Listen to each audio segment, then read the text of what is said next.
Ini Medan, Bung. Oknum polisi di Sibolga, Sumatera Utara pukul supir angkot. Warga marah. Itulah judul artikel dari Surya Citra Televisi. Oke, biar jelas kronologisnya, TKP dan nama si oknum tersebut, mari kita putar dulu layar lebarnya.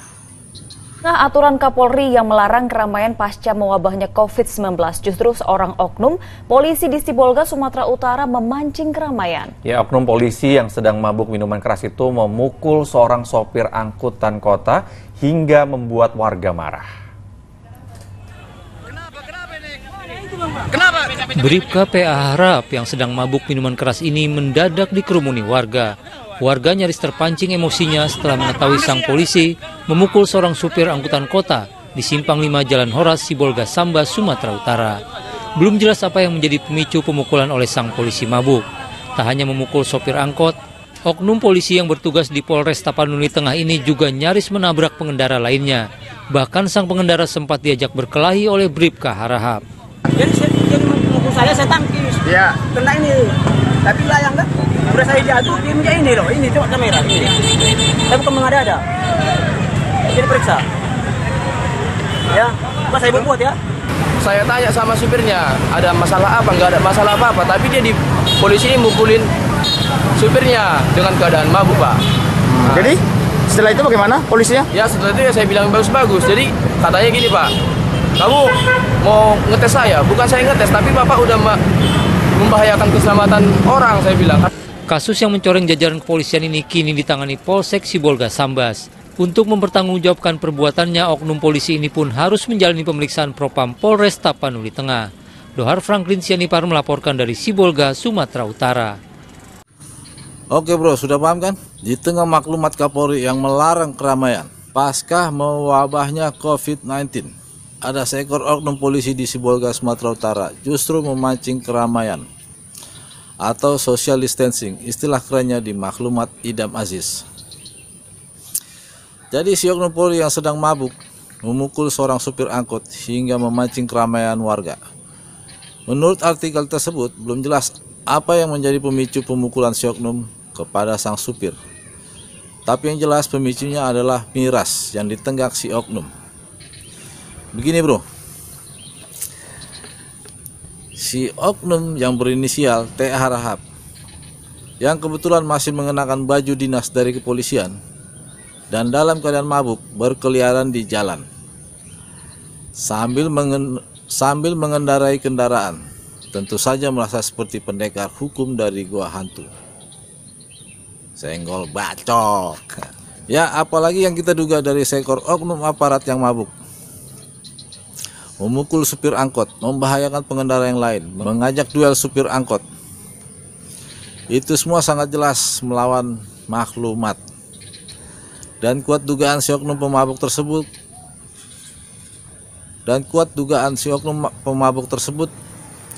muak menjadi garda terdepan yang membuat penghasilannya menurun drastis.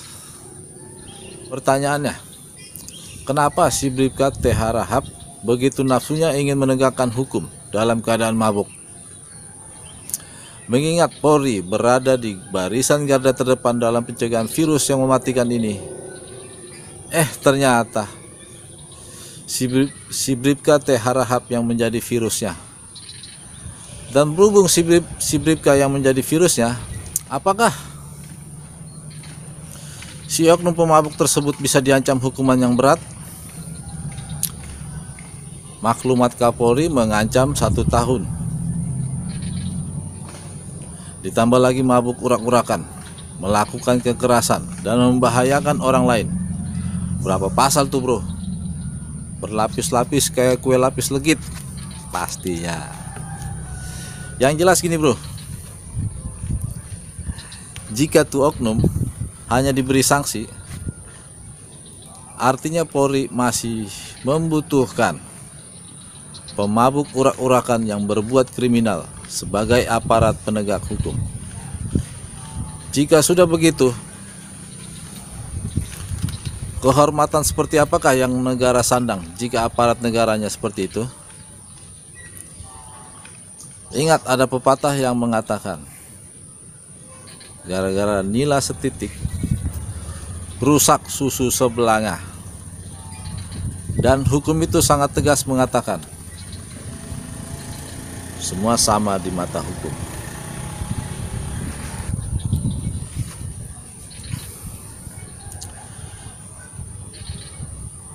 Semua sama di mata hukum. Artinya yang melakukan perlawanan hukum harus dihukum dan bukan diberi sanksi. Sekali lagi, terbersit dugaan-dugaan kenapa si oknum pemabuk sangat berani melakukan aksi-aksi konyol tersebut.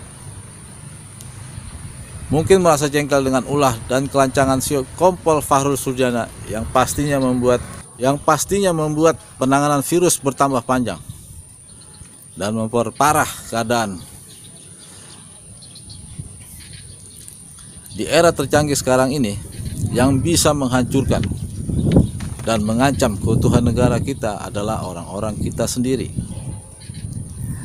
Keangkuhan, egois, dan kemunafikan. Banyak rumor bahwa virus COVID-19 ini adalah buatan manusia, yaitu Cina, yang berhasil membujuk ilmuwan biologi kimia dari Amerika untuk menciptakan virus.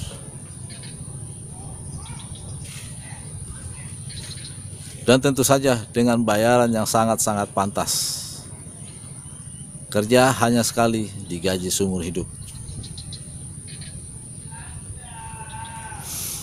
Dan bisa kita ambil contoh dari keangkuhan egois dan kebodohan si Kompol Fahrul beserta petinggi Polri Bintang 3 yang nekat menggelar dan menghadiri pesta hura-hura di tengah virus mematikan melanda seluruh dunia.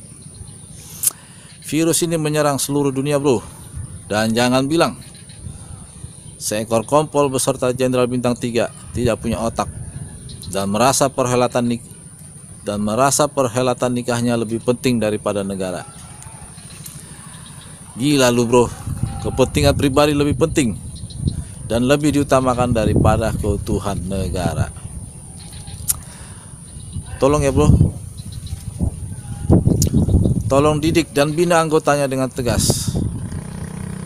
Dan jangan anggap sepele virus yang mematikan ini. Dan jangan sampai kasus tahun 98 terjadi lagi.